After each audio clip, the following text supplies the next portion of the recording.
Back in the book segment tonight, if you really want to know what the left-wing cause du jour is, just call up our pal Barney Frank.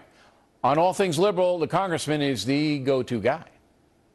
I want America to be very strong and able to defend itself, but I don't want us to take on the job of policing every political dispute everywhere in the world.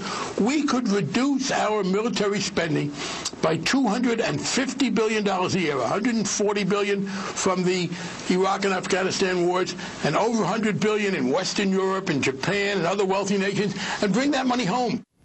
Joining us now in Washington, Fox News analyst Charles Krauthammer. So, Charles, a few weeks ago, you and I kicked it around. I said the American left is harming itself beyond repair. You disagree.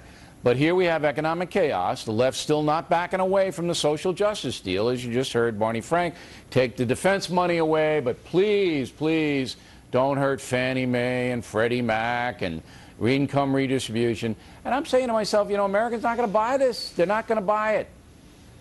Well, I mean, on the face of it, it's rather absurd. He's talking about saving all this money from Iraq. I don't know if he's been told, but we're going to be out of Iraq in less than 5 months.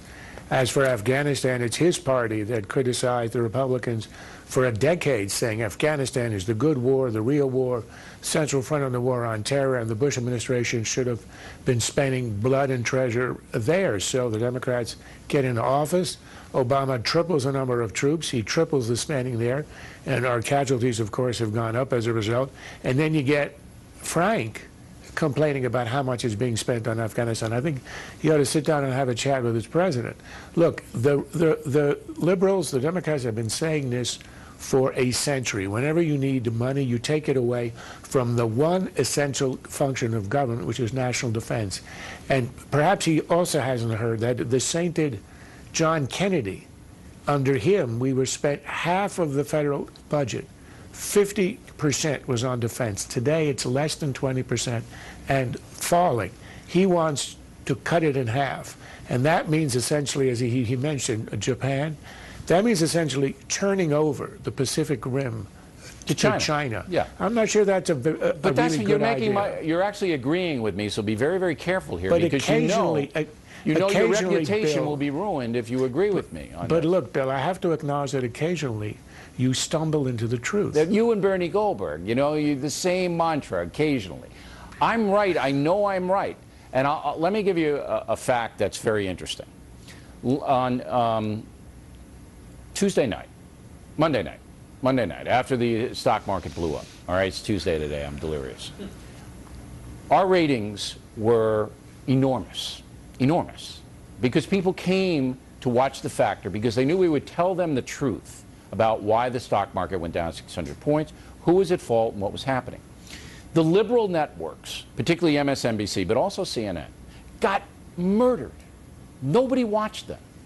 Way down from what they used to do. And I'm telling you, Americans, even liberal Americans, are saying, you know what? These people are misleading me. These left-wingers are not doing what's right for me and the country.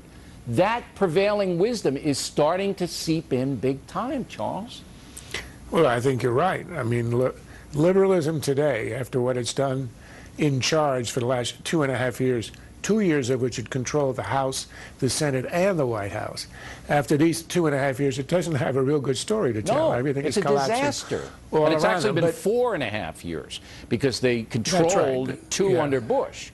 Well, the presidency also helps, and that's definitive. If you control all the branches of government and you screw up royally, as has happened, you don't have a good story to tell. And it would be even worse if the liberal media would level with the folks, because they cover for themselves, they cover for each other.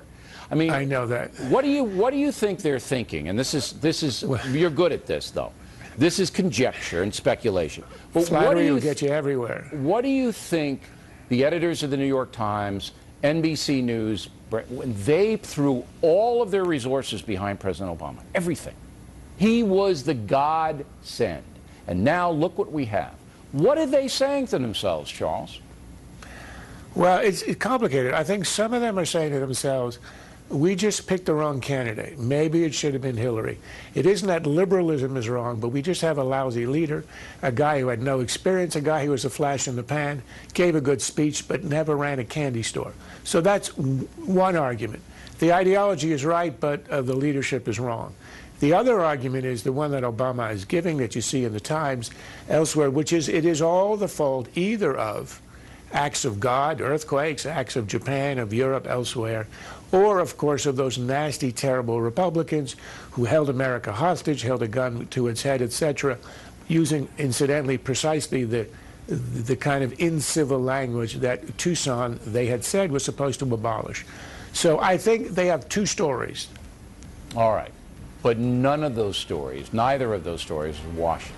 Nobody's buying either of them. And I think if the election were held tomorrow, they would be destroyed. Now, but you'd be president and I'd be Secretary of State, and that's the way it should be, Charles. All right.